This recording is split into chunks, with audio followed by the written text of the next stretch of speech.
আসসালামু আলাইকুম, welcome to my channel Fahmida's recipe.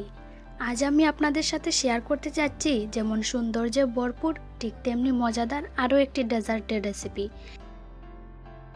এই ডেজার্ট তৈরি করার জন্য সর্বপ্রথম আমি এক প্যাকেট নুডলস নিয়ে নিচ্ছি। নুডলস সিদ্ধ করার জন্য আমি একটি প্যানে পর্যাপ্ত পরিমাণ পানি নিয়ে নিয়েছি। তারপর পানির মধ্যে দিয়ে দিচ্ছি 1.5 টেবিল চামচের মতো তেল। এই তেল দেওয়ার কারণ হলো নুডলসগুলো সিদ্ধ করার পর খুব ঝরঝরে থাকবে। এই এক প্যাকেট নুডলস থেকে দুটি কালার দিয়ে নুডলসগুলো সিদ্ধ করে নেব। প্রথমে এক প্যাকেট নুডলস থেকে অর্ধেকটা করে নিয়ে অর্ধেকটা অংশে নীল রং অ্যাড করে সিদ্ধ করে নিচ্ছি। নীল রং অ্যাড করে সিদ্ধ করে নেওয়া হয়ে গেলে তারপর বাকি অর্ধেকটা অংশে গোলাপি রং অ্যাড করে সিদ্ধ করে নেব। বাকি অর্ধেকটা অংশেও গোলাপি রং অ্যাড করে সিদ্ধ করে নিচ্ছি।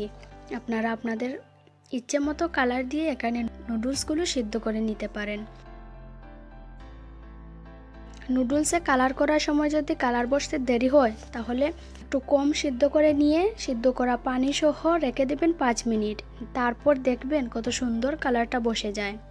ডেজার্ট তৈরির সেকেন্ড স্টেপে আমি জেলো তৈরি করে নেব, যার জন্য একটি প্যানে আমি 1.5 কাপ পরিমাণ পানি নিয়েছি। তারপর 5 চা চামচের মতো চিনি দিয়ে দিচ্ছি।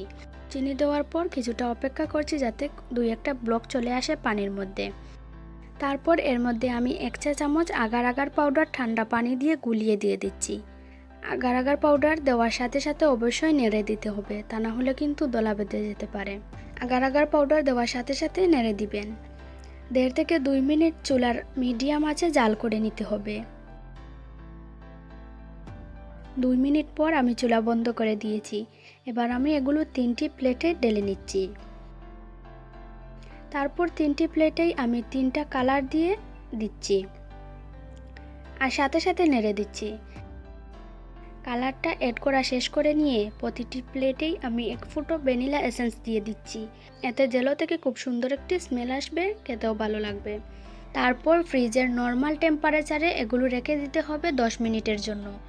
ফ্রিজের নর্মাল টেম্পারেচারে যদি 10 মিনিটের জন্য রেখে দেওয়া হয় তাহলে জেলোটা পুরোপুরি সেট হয়ে যাবে। দিচ্ছি ফ্রিজের নর্মাল টেম্পারেচারে 10 মিনিট। 10 মিনিট পর জেলোগুলো ফ্রিজ থেকে বের করে নিয়ে একটি ছুরি দিয়ে ছোটো ছোটো কিউব করে কেটে নিচ্ছি। আপনারা আপনাদের ইচ্ছে মতো কেটে নিতে পারেন। আমি এখানে 3টি কালার ব্যবহার করেছি, আপনারা চাইলে একটি কালার দিয়েও এই জেলোটা তৈরি করে নিতে পারবেন। খুব মজাদার একটি ডেজার্টের রেসিপি, আশা করি আপনাদের কাছে ভালো লাগবে।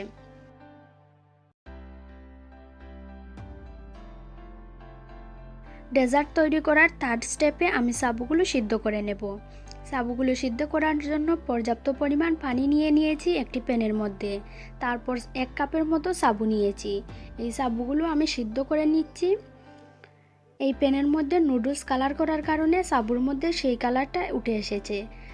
সাবুগুলো সিদ্ধ করার ক্ষেত্রে একটি বিষয় লক্ষ্য রাখতে হবে যাতে সাবুগুলো বেশি সিদ্ধ না হয়, আবার দেখতে হবে ভেতরে যাতে শক্ত না থাকে। সাবুগুলো সিদ্ধ করে নিয়ে ঠান্ডা পানি দিয়ে ধুয়ে নিতে হবে, কারণ ঠান্ডা পানি দিয়ে ধোয়ার কারণে সাবুগুলো ঝরঝরে থাকবে আর একটার গায়ে আরেকটা লেগে থাকবে না। আমি এগুলো সিদ্ধ করে নিয়ে ঠান্ডা পানি দিয়ে ধুয়ে রেখে দিচ্ছি। সাবুগুলো সিদ্ধ করে নেওয়ার পর 4th স্টেপে একটি প্যানের মধ্যে 3 কাপ পরিমাণ পানি নিয়েছি। এবার এর মধ্যে আধা কাপ পরিমাণ চিনি দিয়ে দিচ্ছি। চিনির পরিমাণটা আপনাদের ইচ্ছে মতো বা স্বাদ মতো দিয়ে দিতে পারেন। এবার দিয়ে দিচ্ছি 75 গ্রাম ফুল ক্রিম গুঁড়ো দুধ। আপনারা চাইলে এখানে লিকুইড দুধটা দিয়েও তৈরি করে নিতে পারবেন এই ডেজার্টটি। আমি ফুল ক্রিম গুঁড়ো দুধ দিয়েই এই ডেজার্টটা তৈরি করে নিচ্ছি। দুধ দিয়ে দেওয়ার পর আমি এর মধ্যে দিয়ে দিচ্ছি 1 চা চামচ কর্নফ্লাওয়ার ঠান্ডা পানি দিয়ে গুলিয়ে। গরম দুধের মধ্যে যদি কর্নফ্লাওয়ার গুঁড়ো থাকা অবস্থায় দেওয়া হয় তাহলে সাথে সাথে দলা বেঁধে যাবে। এর মধ্যে দিয়ে দিচ্ছি 2টো তেজপাতা ছিঁড়ে। কর্নফ্লাওয়ার দেওয়ার পর আমি আবার দিয়ে দিচ্ছি এর মধ্যে কাস্টার্ড পাউডার 1 চা চামচ পরিমাণ। ঠান্ডা পানি দিয়ে গুলিয়ে দিতে হবে আর সাথে সাথে নেড়ে দিতে হবে যাতে দলা বেঁধে না যায়। কিছুক্ষণ অপেক্ষা করছি যাতে দুধ কিছুটা ঘন হয়ে আসে।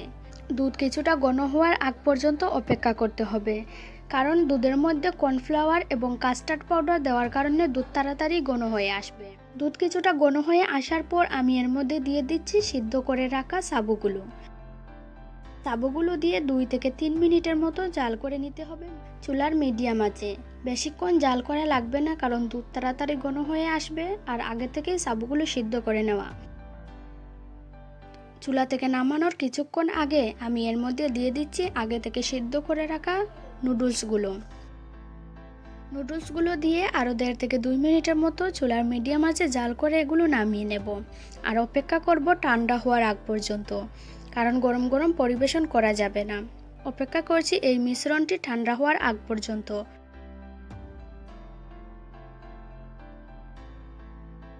এই মিশ্রণটি ঠান্ডা করে নেওয়ার পর বাটিতে ঢেলে নিয়েছি। এবার আমি ফ্রুটস ও জেলো দিয়ে পরিবেশন করে নিচ্ছি। প্রথমে এর মধ্যে আপেল কুচি করে কেটে দিয়ে দিচ্ছি, তারপর দিয়ে দিচ্ছি আঙ্গুর। আপেল ও আঙ্গুর দেওয়ার পর এর মধ্যে জেলোটা দিয়ে দিচ্ছি, আর সাথে দিয়ে দিচ্ছি ডালিম।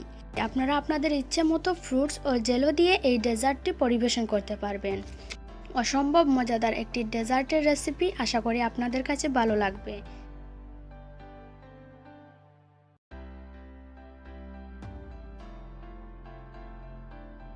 একটি চামচ দিয়ে নেড়েচেড়ে পরিবেশন করছি। রেসিপিটি কেমন লেগেছে আপনাদের কাছে কমেন্ট করে জানাবেন। ভালো লাগলে একটি লাইক করে দিবেন আর তার সাথে শেয়ার করে দিবেন ফ্যামিলি অ্যান্ড ফ্রেন্ডসের সাথে। ভালো লাগলে চ্যানেলটি সাবস্ক্রাইব করে পাশেই থাকবেন। আজ এই পর্যন্তই, দেখা হবে নতুন আরেকটি রেসিপি নিয়ে। আল্লাহ হাফিজ।